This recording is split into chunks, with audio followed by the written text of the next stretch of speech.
আসসালামু আলাইকুম। আজকে আপনাদের সাথে শেয়ার করব ইলিশ পোলাও রেসিপি। খেতে কিন্তু অসম্ভব মজার হয়ে থাকে। আর ইলিশ মাছ পছন্দ করে না এমন মানুষ মনে হয় খুব কমই খুঁজে পাওয়া যাবে। তাহলে ঝটপট ইলিশ পোলাও রেসিপিটা দেখে নেই। 5 পিস ইলিশ মাছ নিয়েছি।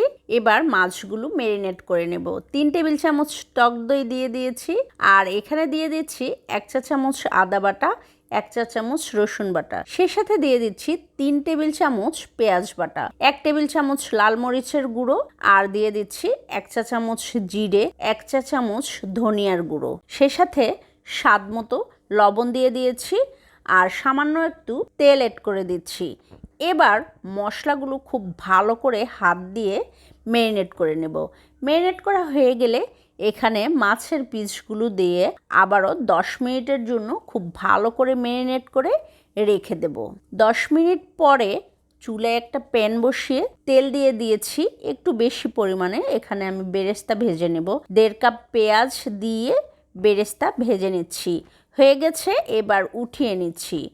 আর সামান্য একটু তেল এখান থেকে উঠিয়ে নিয়েছি কারণ তেল এখানে বেশি ছিল। আবারও 1/2 কাপ পেঁয়াজ দিয়ে দিলাম। পেঁয়াজ একটু ভাজা হয়ে গেলে ম্যারিনেট করে রেখেছিলাম যে ইলিশ মাছ এখানে দিয়ে দিলাম। এবারে ঢাকনা বন্ধ করে দিব 2 মিনিটের জন্য। 2 মিনিট পরে ঢাকনা খুলে সবগুলো মাছের পিস একটা একটা করে সাবধানে উল্টে দিতে হবে। সবগুলো মাছের পিস উল্টানো হয়ে গেলে আবারও আমি 2 মিনিটের জন্য ঢাকনা বন্ধ করে দেব, কারণ ইলিশ মাছ এমনিতেই নরম, বেশিক্ষণ সেদ্ধ করার কোনো প্রয়োজন নেই। 4 থেকে 5 মিনিট রান্না করে নিলেই হয়ে যাবে।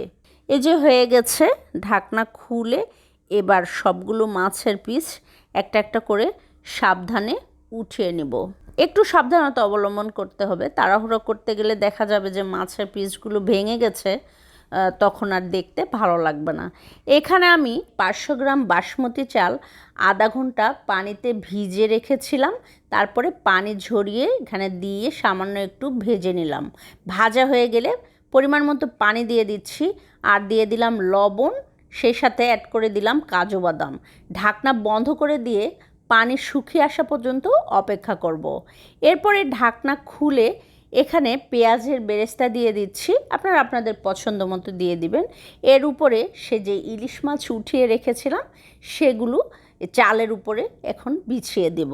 এরপরে উপর থেকে আবারও একটু বেরেস্তা দিয়ে 7 থেকে 8 মিনিটের জন্য চুলার জাল মিডিয়াম হিটে রেখে দমে বসিয়ে রাখবো। 8 মিনিট হয়ে গেছে আর এদিকে আমার ইলিশ পোলাও রেডি হয়ে গেছে। দেখেন খুবই অল্প সময়ে ঝটপট কিভাবে তৈরি হয়ে গেল ঝরঝরে ইলিশ পোলাও। খেতে কিন্তু অসম্ভব মজার হয়ে থাকে।